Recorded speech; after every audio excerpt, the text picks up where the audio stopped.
time to stomp around the house a little bit. The room I'm in is right next to my deck and the sun's actually shining, so that's really awesome. It's my pleasure to move into the science part of today's program, and I'd like to introduce Associate Professor Michael Jack. Are you there, Michael? Yeah, I'm here. Awesome. So Michael started off in physics and then became interested in climate change, sustainable energy, renewables, and those sorts of matters. So that's moved his career in a different direction. And he's going to speak to us about his work and the opportunities available for students at Otago. Welcome along, Michael. Okay, thanks a lot. Kia ora koutou, everyone. Nice to see those of you that I've spoken to before, and hello to those who I haven't talked to before. So I hope I'm not going to be repeating too much of what I've told you before, because I know I have talked to some of you. Maybe the best thing to do is to make this quite an interactive session where you ask me questions, etc., along the way, and we do things that way. Can you see my screen okay? Yep, that's good. Okay, so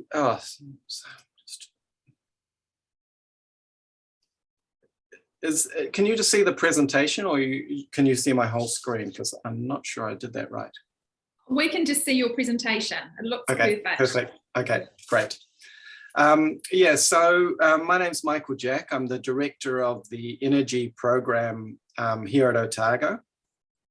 I've been here since about 2015.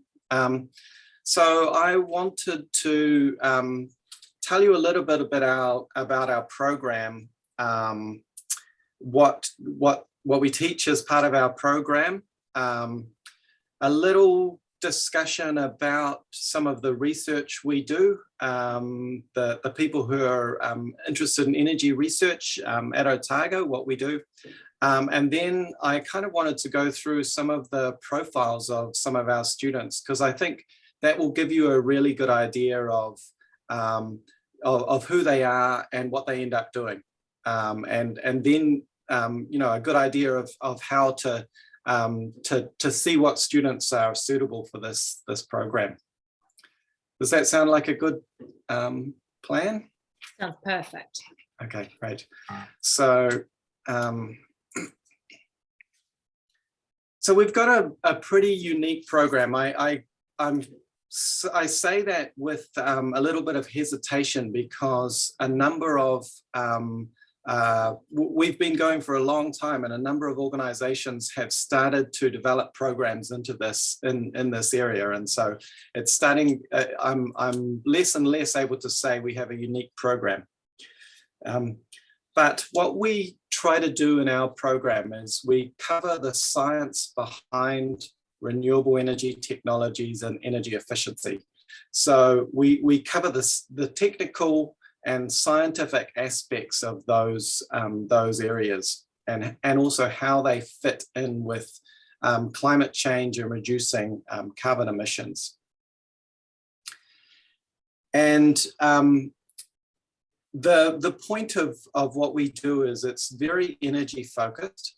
So as opposed to, say, an engineering degree that may look at mechanical engineering, or a chemical process engineering degree that looks at the chemical side of things, our degree kind of covers all the parts of those degrees that focus on energy. So that's just the focus of what we do. We have a long history and an excellent reputation in the sector, and I'll show you some examples of students that are kind of out in the sector doing great things. We've developed this reputation over the years for producing graduates that are really quite practical and very skilled. So one of the reasons why our degree is becoming more and more popular is because we develop the skills and the knowledge for students to reduce energy-related greenhouse gas emissions. So there's greenhouse gas emissions associated with methane and agriculture. That's not something we address, but we address all those greenhouse gases that are energy-related. So that's why our students are in such demand, and I'll talk more about that later. So a typical student profile, and I guess there's this stronger and stronger drive from students with an interest in the environment and climate change. And you know, we saw that with a number of the student protests that happened pre-COVID. So we often get these students coming to our program because of their interest in environmental issues. One of our requirements is, because we've got quite a technical program, we require students to be good at mathematics and physics. So when I say good, I guess I don't mean amazing.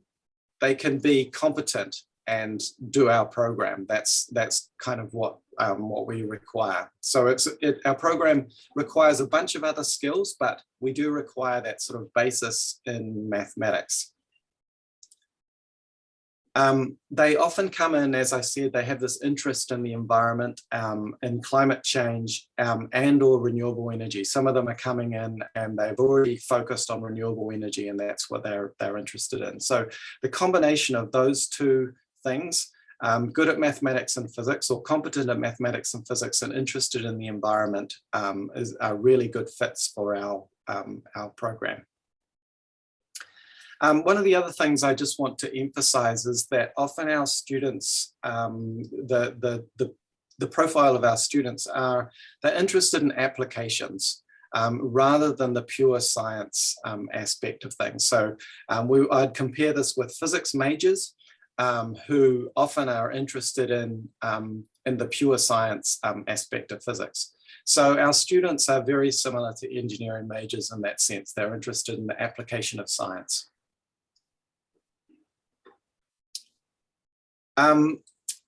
We have a very flexible first year, and I think this is very important because students, all the students I see, they come in and they often don't know what they want to do with their lives, and they're often choosing subjects because that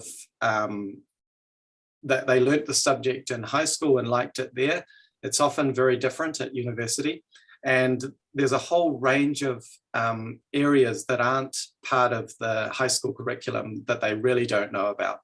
And so this idea of flexible first year is really important. So the core first year papers for our course are 2 first year math courses and 2 physics, first year physics courses. You don't have to do both of those physics courses to enter our program. You only have to do one of them. Doing those subjects provides this excellent foundation for a whole bunch of kind of engineering related subjects. So for example, engineering first year at Canterbury. So we have a lot of students who are doing an engineering first year here at Otago, and then they go on to engineering school at Canterbury and they take those courses. 3 of the above papers are recommended as part of surveying. Physics, of course, they can go on to physics if they decide that's what's of interest and do a physics major, or they can have a look at the energy focused degrees. Okay, and we have 2 of those. One is a Bachelor of Applied Science and Energy Management, which is a 3+1 degree where you can do 3 years of undergraduate and then of your Bachelor of Applied Science, and then another year of honours, and a BAppSc in Energy Science and Technology. Now, we're quite the difference between these two is reasonably minor. There are core papers that are key to both of those, and we let students, if they want to, swap between the two depending on how they want, how it fits with where they're heading with their careers. We often get students who are coming in really focused on a career in energy management, and they'll go into the Bachelor of Applied Science. But most students are kind of not really sure what they want to do, and the energy science and technology is a kind of a flexible way in which they can start getting a taste of energy. And then if they find they really like it, they can swap into the energy management degree and then do an honours. That makes sense. So the sort of things we cover in our degree, we look at renewable energy resources. So of course, New Zealand is blessed with this huge range of energy, renewable energy resources.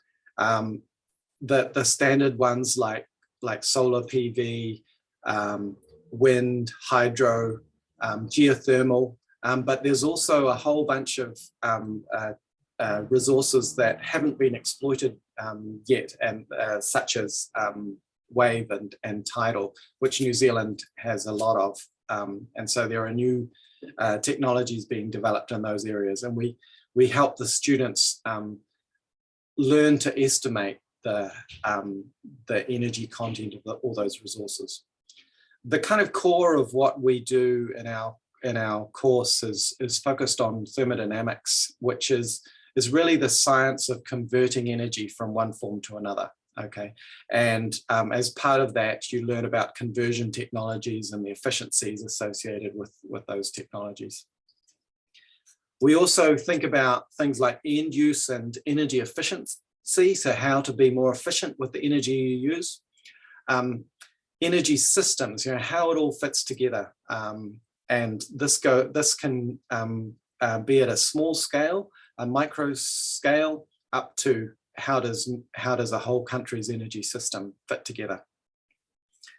We also cover environmental physics, so the science behind climate change and greenhouse gases, and that's really important for the students to understand that aspect of things. And because we have this quite technical degree, quite mathematical degree, and a really important thing that students learn is problem solving skills, and as part of that, high level mathematics skills. So I thought at this point I would talk a little bit about some of the research programs that we have underway in the physics department, just to show you that a lot of our teaching is really underpinned by active research in these areas. So I'll talk first about my colleague's work rather than my own. So my colleague is doing a lot of work on energy efficiency, energy efficient technology development. So he's focused on things like heat pumps, dehumidifiers, and heat exchangers. So he looks at the science of how nanoscale structures on surfaces can interact with water. So it's really neat stuff that has a lot of relation to biological processes, because biology, for example, leaves, the surface of a leaf is designed in order to condense water in a lot of cases, or to have water run off in a certain way. And this exactly the same type of kind of nano microstructure is useful for things like dehumidifiers and heat exchangers, where you're trying to get water to condense on a surface or not condense on a surface, depending on what your application is. So he's trying to understand the real science of how that works and how those nanoscale structures interact, and applying those all the way through to designing better dehumidifiers and heat pumps and heat exchangers. My own work is much more focused on renewable energy integration. Okay, so I think very much about what's the future of so it's bigger picture stuff. I think about what is the future energy system of New Zealand going to look like? How do we go about integrating more renewable energy into our system, into our energy system? And so I think a lot about, and one of the difficulties with renewables is their variability, that they're varying in time. So the wind is not blowing all the time, the sun is not shining all the time, and that variability makes integrating those renewables into an energy system difficult. And a lot of what I think about is how could you make our energy system more flexible and be able to deal with that demand, that variable supply, sorry. And so we have a supply of energy and we have a demand for energy, and both of them are varying in time. But there are ways in which we can shift out the demand when we actually want to use energy. There are some things that we do that we don't need to do when we do them. We just do it out of basically not thinking or not worrying about when we do them. But if we have things set on timers, if we put smart control on devices, then we can shift some of that demand into the periods where there's a lot of renewable supply.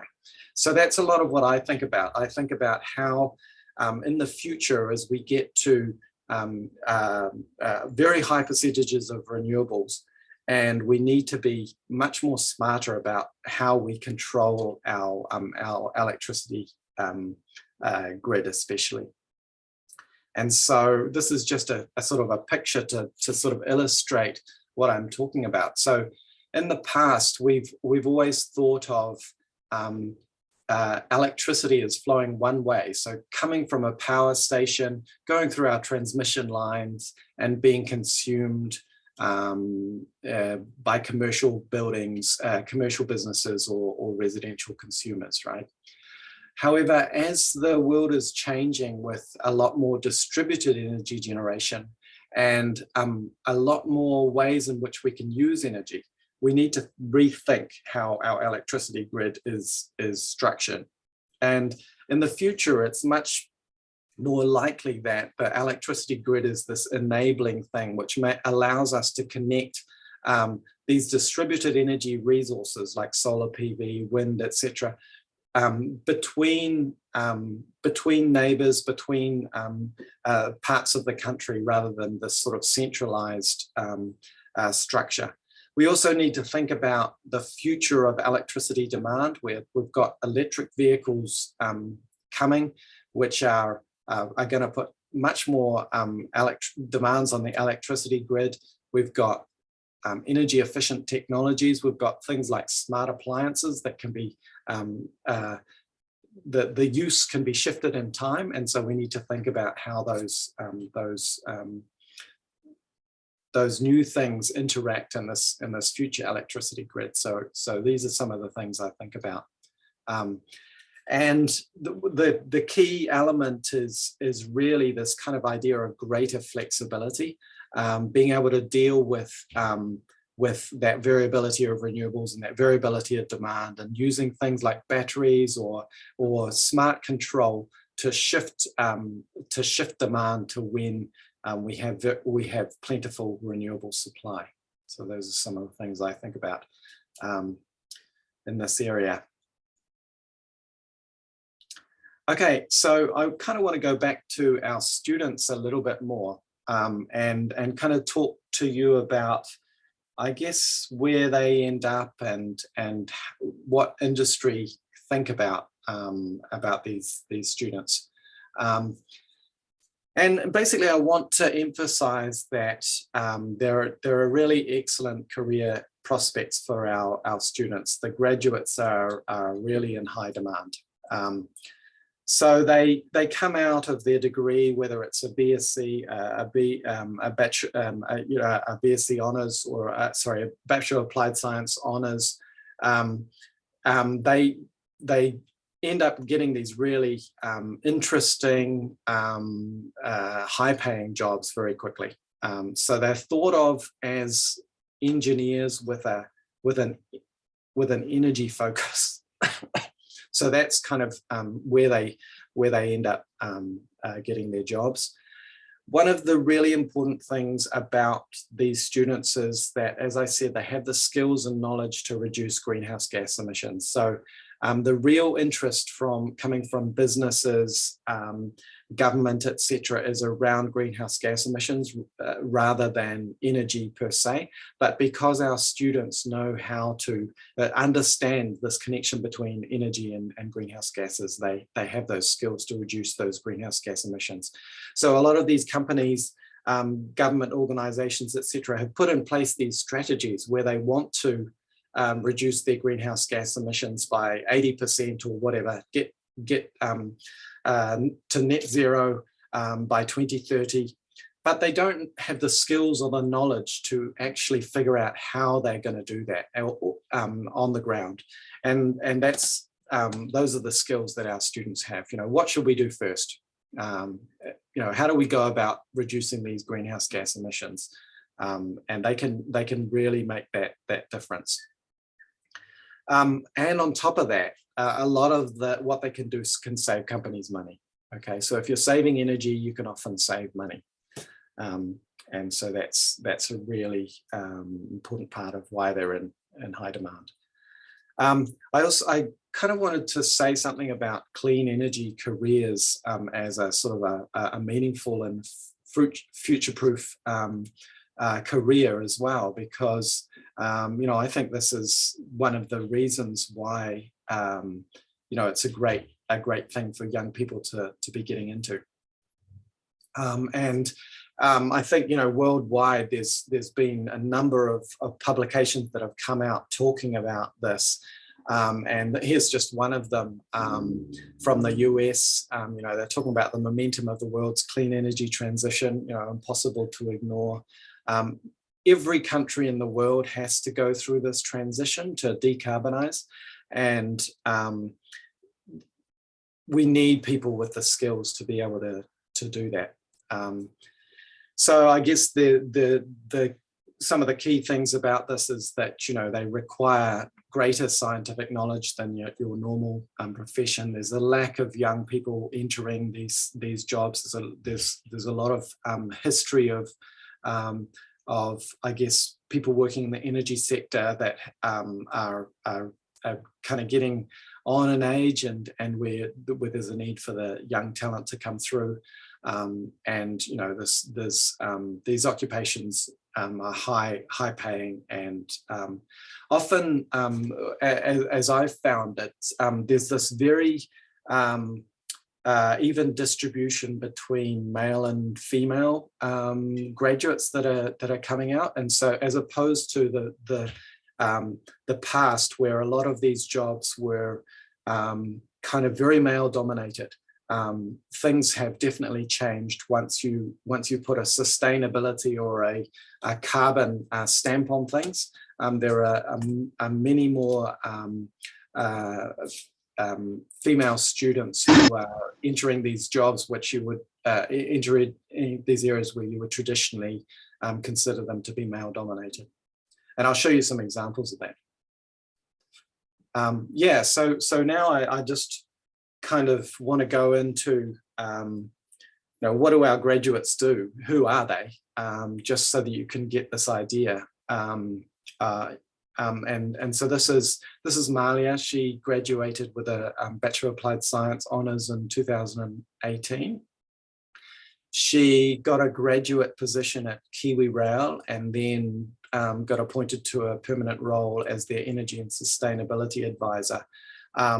And you know, for Malia, who has obviously a Pacific background, she had this real passion for doing something about climate change, and so that was really her driver. But it's really interesting, these graduates who come out, and how much impact they can have on greenhouse gas emissions. So I just got some numbers here that I wrote down. So in one initiative they had that Malia progressed at Kiwi Rail, they were able to reduce 276,000 tonnes of CO2 emissions by changing the way their trucks were managed. So the way their truck stops. So they cut 1.1 million truck trips and just immediately reduce that many tons of CO2. But so the point is they're having this real impact out there. I've got another graduate student here that I wrote down, Maddie Mark, who works at Contact. She's a renewable energy project analysis now. So she does a lot of financial work. For her, one project where they put in a geothermal power plant, that's 450 kilotons of CO2 per year. Just like that. Sophie's son, she's an energy graduate at Silver Fern Farms, and the meat industry uses a lot of coal. They use about 226 kilotons of CO2 per year, and Silver Fern Farms' goal is to halve that by 2025, sorry, and Sophie's son is right in the middle of that. So, you know, these students are just having a huge impact. So, Michael, I'm sorry to interrupt you, but I'm just kind of conscious of time. Yeah. And our next speaker is ready to go. Okay. So I find you absolutely fascinating. You know that I've heard you speak many times, and I think these graduate profiles are awesome. But also, I'm sure Karen will have some wonderful plan where if teachers and career advisors would like to see some actual real life students and what they're doing, she can pass that information on to them. Okay, perfect. Because oh, sorry, Michael. I was just going to say, sure, I can do that. And we've just got one quick question. Yep. So you were saying it's good if your students are coming from high school competent in physics and maths. Does that mean taking it to year 13? So what they need to be able to do is they need to be able to pass first year university mathematics. So that taking maths with calculus to year 13 really helps with that, but a lot of students don't have year 13 maths and they still do fine at university first year. So university first year is essentially, I would argue, a repeat of year 13 in a way. And so they can come in with level 2, but they just will probably have to work a bit harder. Awesome, thank you. And thank you so much for your presentation. A clap from everyone. I especially loved hearing about your smart electricity grid. I think that that's just the way we need to go in the future. So thank you very much. I'm going to hand over to Cheryl, who's going to introduce our next speaker. Okay, sure. Cheryl, happy for you to share these slides if you would like as well. So. That's awesome. Thank you. I love a good picture. I love a good diagram. So a bit of a sucker for it. So in this job, I've become amazed at how much I've come to understand some things that were completely outside my realm of experience, just from a really good explanation. So thank you very much. So it's my pleasure now to introduce Dr. Gaya Gnanalingam. Now I hope you can correct me on your name pronunciation. So Gaya did her master's at Otago and then went on to do a PhD in the US, having won a Fulbright scholarship. So something to do with power as well that I think she maybe can tell us a little bit more about. She's going to speak, her topic today is on aquaculture and fisheries. So I would like to introduce Gaya, and I'm very interested to hear what she has to say. Which we hope you're out there. Yes, I'm here. Thanks, Cheryl. Awesome. Hi. Photograph I saw of you online. You're in this little wetsuit, you know, on a boat. Looked all very glamorous. And then I read power. So it's kind of like, it sort of seemed like, it was quite funny. So Yeah. It's not always very glamorous, let me Yeah, assure you. People yeah. think marine science is glamorous. Sometimes it can be, but quite often you're miserable and cold and wet, but I'll sell it in other ways, let me say. Okay, awesome. It's lovely to see you anyway. Thank you for coming along and participating today. I'll give you the floor.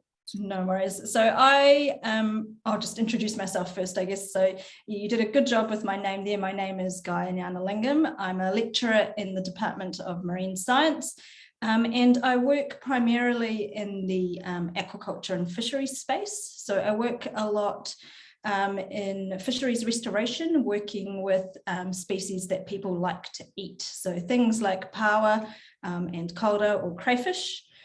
I work a lot with communities as well. So a lot of the work that I do is focused up in the East Otago Taiapiri, so just north of Dunedin. And so we have a relationship with the tangata whenua there, where we help support them in the management of their fisheries by providing some of the science that helps them with the management of their decisions. And so I'm going to share my screen now and provide you, I guess, with a bit of a snapshot of what we do here. And if you have any questions, by all means, please stop me and ask them. So let me see if I can do this here. Where have we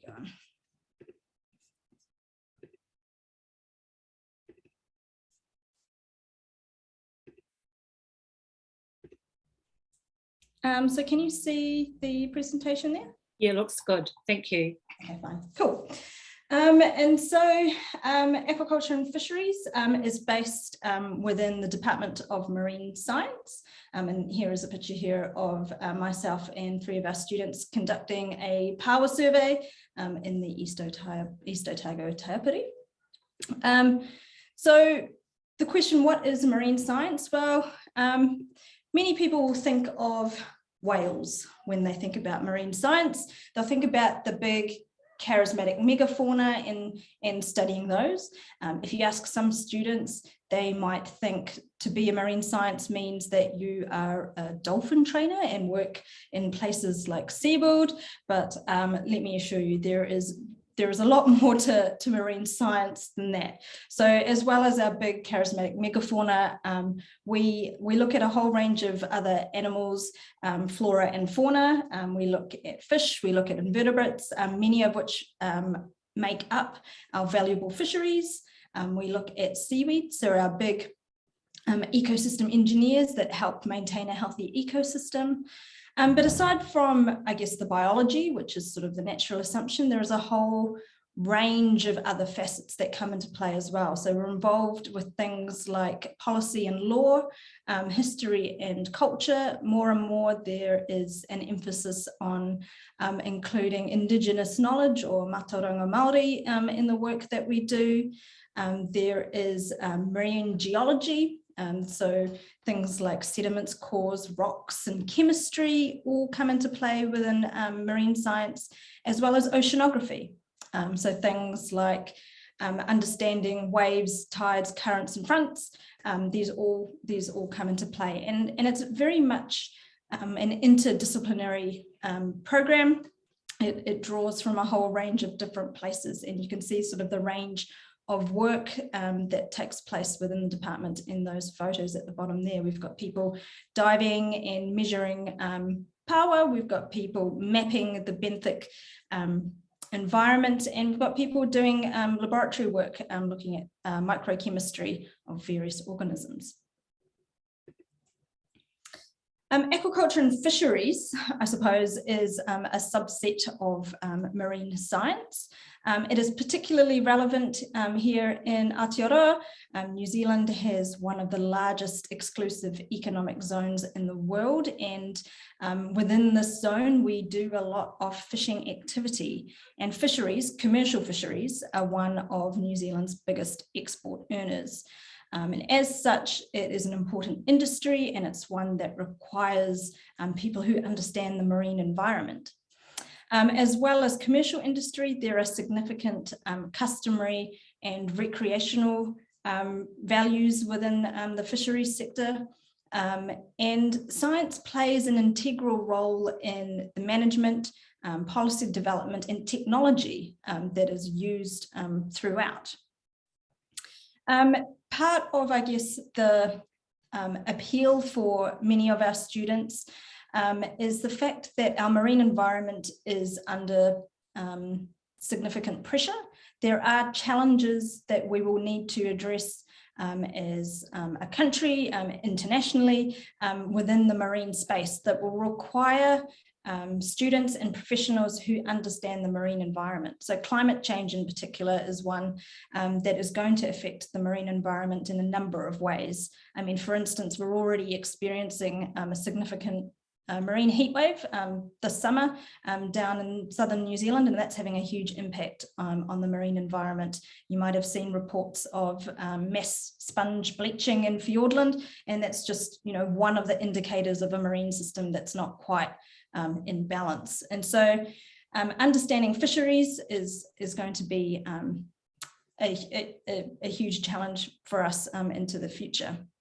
And then aquaculture is a huge growth industry. So in New Zealand, the government is looking to invest significantly in aquaculture, and they released the New Zealand government aquaculture strategy in 2019, which sort of outlines the pathway to more aquaculture development in New Zealand.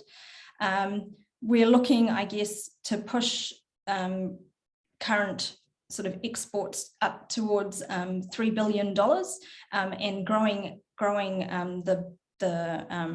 this industry in a whole bunch of different ways. So not just focusing on, I guess, traditional aquaculture, things like salmon, but leading into other alternatives as well, and species that we haven't grown before. So I should probably also say, for some of you who may not be familiar with what aquaculture is, it's essentially marine farming. So taking species out and growing them in the marine environment or even on land. So you can have both marine-based aquaculture as well as land-based aquaculture systems as well. And so the Aquaculture and Fisheries program at Otago is, I guess, one of the unique programs out there in New Zealand. There are some aquaculture courses that you can do at Polytechs, but in terms of the university, there's nothing else that's sort of really offered in this space, although there are broader marine science programs available elsewhere. And we really utilise some of the facilities and resources at the university. So we have the Portobello Marine Lab, which is based out at Portobello, so it's off campus, about 40 minutes from the main campus in Dunedin. And this is a space where we can do a lot of our lab-based work. You can see in these images here students who are engaged in a fair bit of research here. We've got down in the bottom left, we've got one of our researchers and student Dong Lee are looking at outgrowing kelp for kelp restoration. We've got Adam Brook here, who is a research assistant who is looking at reseeding power, so using power in a aquaculture system to then restore the environment as well. And so the Portobello Marine Lab has some great facilities available for researchers and students to conduct this work. We also have the ability to do a number of field-based studies. So diving is a huge component of what we do and what a lot of students like to train towards to be able to do as well. So there is, I guess, training opportunities for diving and using that as a tool in research. The department also has 4 main vessels that are available for research and teaching as well. So the largest is the Polaris 2. Which I think is a 21-metre vessel that can go offshore and be unsupported. So you can live aboard and do research. And students, even at an undergraduate level, get the opportunity to go on board the Polaris and experience scientific research off a vessel like that. And then we also have some smaller coastal vessels, sort of 6-metre length vessels that let us do inshore work as well, which the students will get an opportunity to experience as well, even at an undergraduate level. And then most recently, because it's very recent, I don't have any images of it, we have just created an aquaculture array off the Portobello Marine Lab. So this, I guess, is a small scale aquaculture setup that students and researchers will use to try and test different forms of aquaculture grow out. So there's a student currently doing her PhD who's looking at multi-trophic aquaculture. So she's growing kelps, she's going to be putting some mussels out there, and she's going to look at the interactions of all these species together. So this array is going to be a wonderful resource for us into the future to explore some of the questions around aquaculture as well. So in terms of studying aquaculture and fisheries at Otago, the degree is a Bachelor of Applied Science in Aquaculture and Fisheries, and it sort of involves a range of different things. I'm sorry, we're close to the hospital here, so if I get drowned out by the helicopters coming into land, I apologise, but yeah, there's one just coming in right now, it's quite noisy. And so the applied science degree, it involves elements of biology, ecology, human impacts, and husbandry. We have people who teach into the classes involved in food science, involved in zoology. So the contributors are quite broad, and it's quite a broad interdisciplinary degree. In terms of what students should perhaps look into studying from high school, you'd sort of want to focus on biology, chemistry, and a bit of statistics. And it's also important to note that for this degree, students must have a minor or a second major in another subject. So things like business studies or food science are quite often encouraged because it really helps with the aquaculture focus, for example. I've also just put in there, just as a point of comparison, the Bachelor of Science in Marine Science, which I guess is a broader degree and involves all those other things that aren't necessarily tied to aquaculture and fisheries. This requires biology, chemistry with a bit of maths, again, statistics or calculus, and perhaps physics, particularly if you're interested in oceanography. And this is a new degree that's just started in 2022, but builds on the previous bachelor's degree that was available. Now, there are minor and honours options also available for aquaculture and fisheries, yeah, you can look into those as well. So in terms of what you would do in a sort of first year program, you can see on the left-hand side the types of papers that a student would be required to take. So things like animal biology, marine biology, which is your 100-level sort of basic introduction to life in the sea, basic statistics, and then the choice of 3 other papers from a range of subjects. So things like botany, molecular biology, chemistry, and so on. And the core classes all come with lectures, workshops, seminars, and field components, which is a great way for students to get out and about and actually sort of see how things operate in the real world. Specific aquaculture and fisheries papers, they're sort of listed here. So there are 3 main classes that are taught in this degree program. The second year paper is called Principles of Aquaculture. So it's the introduction to aquaculture. For students, they get to go visit aquaculture facilities down on Rakiura. So they spend time at the salmon farm, Sanford Salmon Farm, as well as learn from people in the industry. The sort of capstone course, as it were, is AQFI 301, which is field methods for assessment of fisheries and aquatic habitat. So this is a class that actually takes place before the first semester, so around Waitangi Day. Actually, it's a field-based course. Students get the opportunity to go up to the marae at Puketeraki, and they work on projects relating to community interests. So they work with the community to come up with a study that interests them, and then they work on that study for the time that they're up at Karatane, and then they present those results back to the community. So it's very much a from the beginning to the end kind of process that they learn, and it gives them real world skills about how to do science in a community, which is awesome. And then the third prerequisite, or the third required paper, is AQFI 352, which is fisheries ecology. And so here are some images from AQFI 301, which is a class that if students get the opportunity to take, many of them absolutely love, because they're out there doing the work, and they're out there meeting people in the community who do the work, and they get to engage with people and learn from them as well.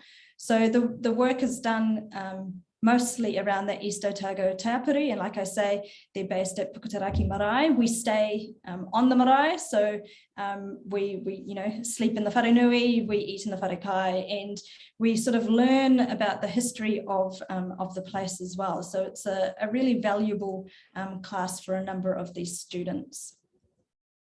And here is an image here following the class presentations to the community of the students outside the wharenui. So a really valuable class.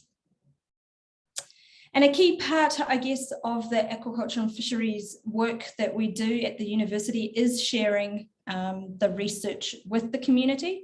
So this, I guess, is just a snapshot of some of the community reports that we have provided in the past.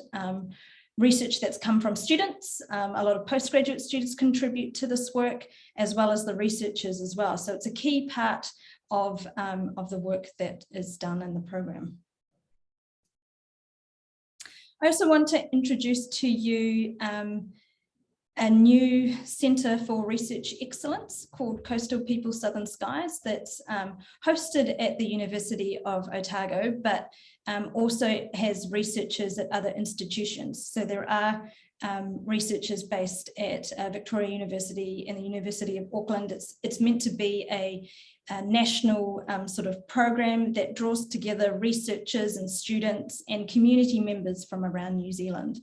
And it's based on two main hulls. So it has a marine hull and it has a well-being hull. So it takes into consideration both of these two things and looks at how climate change is going to affect the marine environment as well as communities as well. Built into this are moorings, which are based around training and monitoring. And then we have these platforms that are called Connecting, Understanding and Restoration. So it involves things like restoring key kaimoana species in communities. And so the reason why I'm mentioning this is not only because it demonstrates opportunities for research, but building capacity is a huge part of this program as well. It's funded by the Tertiary Education Commission. So training students, training the next generation is a really important part of this program. And so there are opportunities for students interested in working in this area. There are a number of scholarships that are available for postgraduate study. And so it is something that students who want to work in the space can sort of look towards to engage with into the future as well. In terms of careers, with aquaculture and fisheries, there are a number of places that students can go. They can obviously work within the aquaculture industry, but they can also end up in places like government departments, regional councils. Within universities, they can continue their, I guess, learning career and take on postgraduate study and then become researchers at universities. They can work at Crown Institutes, so places like Cawthron, iwi organisations like Te Urunanga o Ngaitahu, and non-governmental organisations. So students who have completed this degree program have ended up in a range of different places, and so I'm just going to quickly go through just a few examples. We have Josh Weiber here, who now works for High Country Salmon. He is the farm and asset manager at High Country Salmon, which is based just south of Twizel. And he was just recently nominated as a finalist in the New Zealand Seafood Sustainability Awards for the work that he does at High Country Salmon. He is viewed as an emerging leader in this field, and he is involved with the raising of Chinook salmon near Twizel. The second example here is Namrata Chand, who was one of the earliest AQFI graduates. I met her in 2013 when she was just starting her undergraduate degree. She was digging up some cockles on the beach out at Karatani, and that's where I first met her. And after she graduated with her degree, she returned to Fiji for 5 years, where she's originally from. And she was working as a resilience officer for a United Nations habitat project, mapping the impacts of climate change on settlements. And she also worked for the University of the South Pacific, and she's actually now back at Otago, completing a PhD in marine science, and she's looking at red seaweeds, mostly around Otago Harbour. But she credits the AQFI 301 paper, the program up at Puketaraki Marae, as being one of the sort of inspiring moments in her life, and one of the things that really I guess encouraged her to keep pursuing this career and this focus for her life. So she's an inspirational young woman, and was just recently nominated as one of the 20 under-20s for the university as well. So I'm sorry to interrupt you, Gaya, but we're just on a bit of a tight time frame today, and there is one question in the chat. I wondered if you could answer that. It's about diving. Are students encouraged to get a diving certificate so they can participate fully in the program? At the undergraduate level, there's no requirement for diving.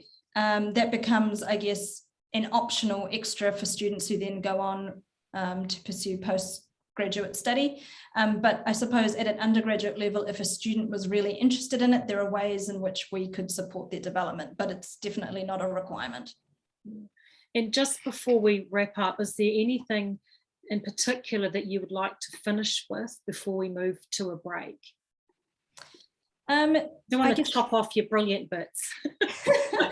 I guess the key thing I would like to say is that there is a need for more students and more professionals in this space, particularly around how we address some of the challenges that the marine environment are going to face.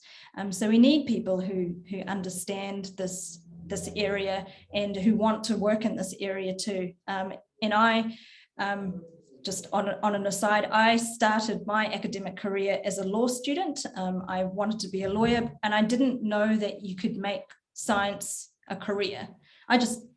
Somewhere in that high school journey, I missed that point. But I found my way to marine science because of its interdisciplinary nature and the fact that you could work in science, but also in policy, and actually make a difference. So that's something I guess I would stress, and that's I guess where I'll leave it. Gaya, that's awesome, thank you. And you don't need to worry that you won't have students coming through, because I'm based in the Auckland office, and I was travelling down to Coromandel last week and talking to lots of students there about marine science and aquaculture and fisheries. And I always find it such a positive thing to talk about, because these are the students that want to make changes in the world around climate change, and this is a way that they can do it. So thank you so much for that presentation. Wonderful little paki for you. All right, so what we're going to do now is have a bit of a break.